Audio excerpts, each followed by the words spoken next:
we did discussion like this, where we can really use the brains to see what are the ways. And this requires the knowledge of chemistry. Ultimately based on chemistry. What exactly the waste is and what does it do? What is the chemical reaction? And how does the chemical reaction be used to do something useful? So it requires a knowledge of chemistry and the application of the knowledge in a particular system. So that's what we need to say one of the long-term objectives we need to achieve. So, okay, next will be, which I mentioned about sulfate, mine water. Sulfate is fairly not very toxic, but it causes problems if it is high concentration. It changes the chemistry of the system, and it is a cause of problems in this causing this sediments or the heavy metal sediments, something like that. So sulfate is a problem. Sulfate high concentration is a problem. Okay, next one. So you have to inhibit the sulfate formation. So the sulfate formation is to be inhibited by the appropriate steps, like solid covers using the desulfurized tailings. So you have to produce the tailings, you have to desulfurize the tailings by appropriate operation. Or it's also done by the coating of organic chemicals of this waste rock. The waste rock is coated with organic chemicals so that you prevent the leaching of the sulfate. So that's different ways you can use sulfate from the removal effluent. Now there are some processes been developed for the sulfate removal. It's we can do it by the precipitation sulfate, but it's not easy that because they are pharmacological mistake. So this process developed in South Africa, that has been found useful for the next chemistry of that process. Next one. So the basically process depends upon aluminum. Aluminum and lime treated with sulfate gives a compound. What we call this that forms that compound called solvent, and then you get this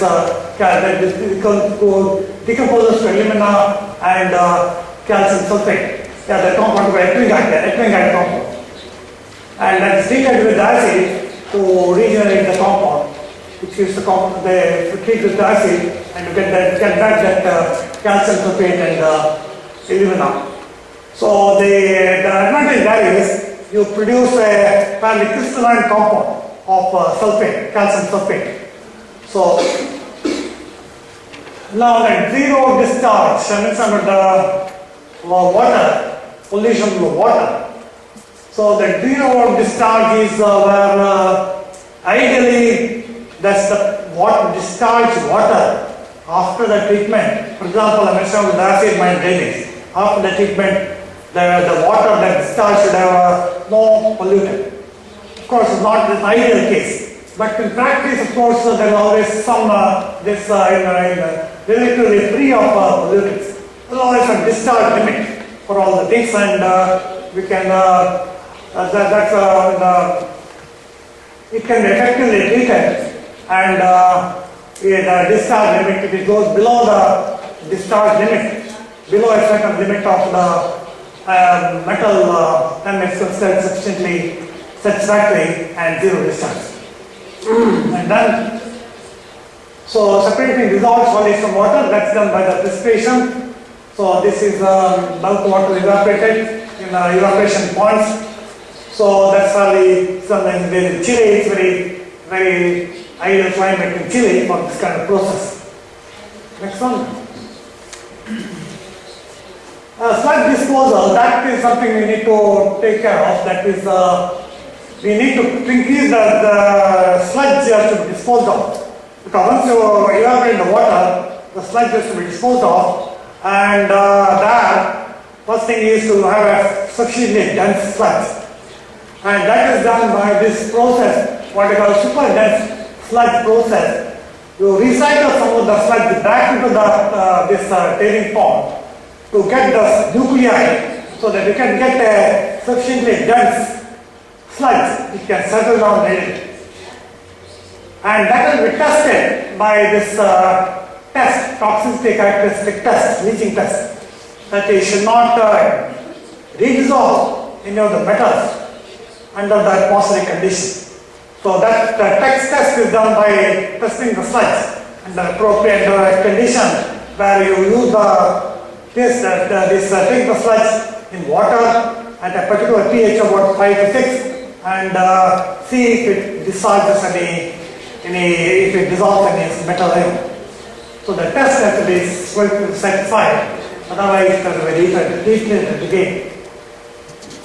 The details of that TCRP are available in environmental literature, fairly simple test. And then it is contained in a pH of 5.2. And you have to find out if it what is the concentration of metal ion produced under those conditions. And then metal recovery to organic recovery. That's an interesting compound again. Dextrose. Dextrose is used to treat the metal ion as a sulfide.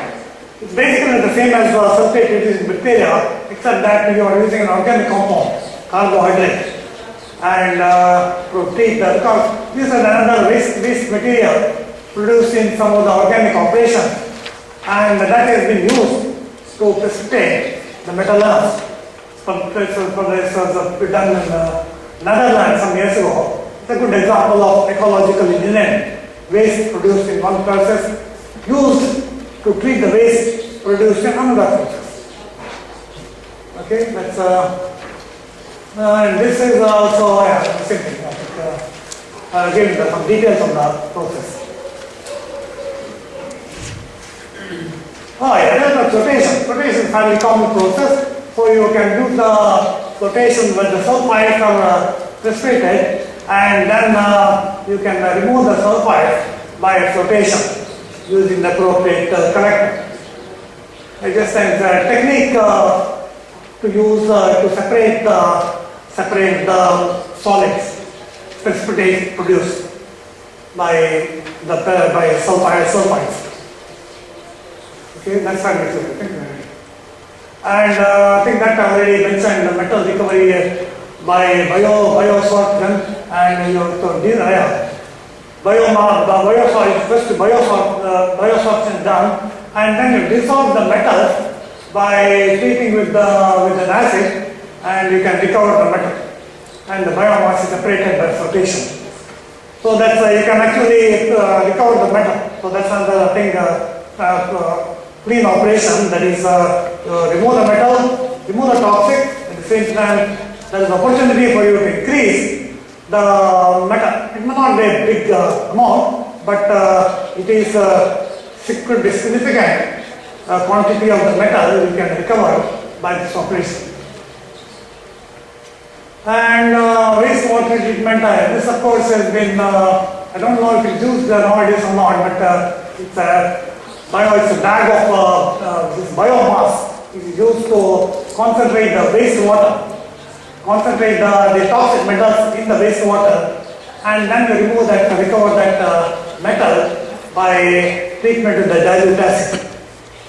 So this was developed in the US Bureau of Mines some years ago, and it was being, as for the picture of that, and picture was quite well.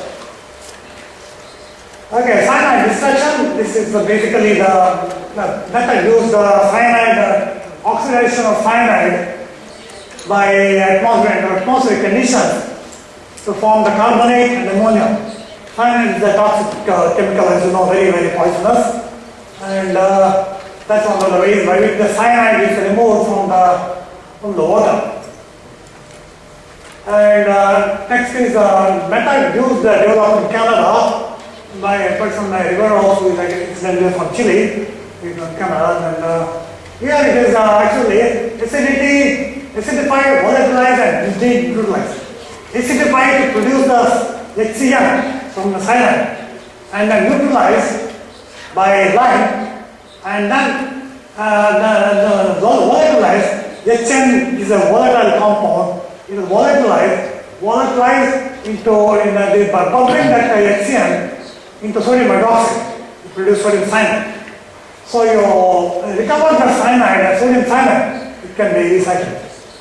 So you remove the cyanide from the wastewater, toxic chemical, and then recover the cyanide so that it can be used again. So that's a very interesting process which is being used in many sulfide plants in Cameroon. And arsenic is a problem in Nigeria, and they saw done in McGill University, precipitating arsenic as chloride, that compound, FeSO. Arsenic 3 is very toxic, and that oxidized arsenic 5. And the arsenic 5 is precipitated as a ferric arsenate chloride. So steps are given here, the chemical reactions and all that. And this produces lots of drawbacks if it contains carbon dioxide from industrial. So still that has to be improved for getting a making a clean operation. These are the reactions. So that's arsenic immobilization, and you get different steps there, and arsenic. You might hear also in Chile chemical 2 days. Last 2 days I was discussing with your professor hydrometallurgy. There's some work is being done here on arsenic removal. I think you'll learn it from the professor directly. So arsenic is a real problem, and should develop methods to remove the arsenic. Okay, I think you can stop at that stage. You can push your next part. So that's about the remediation. Remediation is where you recover the metal, they remove the metal, at the same time remove the metal, and also some of these toxic compounds like arsenic, cyanide, and even sulfates. Sulfate is not toxic, but it is not good. At the same time, not only you remove them, at the same time try to use them. Use them for industrial purpose. So that's the main thing we need to do. Use the knowledge of chemistry to develop methods where we identify the waste, what is the composition of the waste, and identify the composition of the different compounds we can use to remediate the waste and see what we can do with the compound. So that's the main objective. So use the waste to take the toxic out, at the same time use the product whatever waste we can. Bueno, con esto concluimos la primera parte de la presentación de RAM, de la slide 1 a la 51, y para despertarnos un poquito los invitamos a un café preparado por los mismos estudiantes del Departamento de Ingeniería Química. Por favor, por la vuelta. Vamos a tener un break de 15 minutos para luego continuar con la segunda parte de la presentación.